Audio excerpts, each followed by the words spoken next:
जनजातीय संग्रहालय में कुल 14 गैलरियां हैं, जिनमें जनजातीय जीवन शैली के सभी पहलुओं का बहुत ही खूबसूरत ढंग से जीवंत प्रदर्शन किया गया है। 6 गैलरी भूतल में, 6 प्रथम तल एवं 2 गैलरी द्वितीय तल में हैं।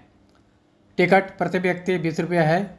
समय प्रातः 10 बजे से 5 बजे शाम तक है।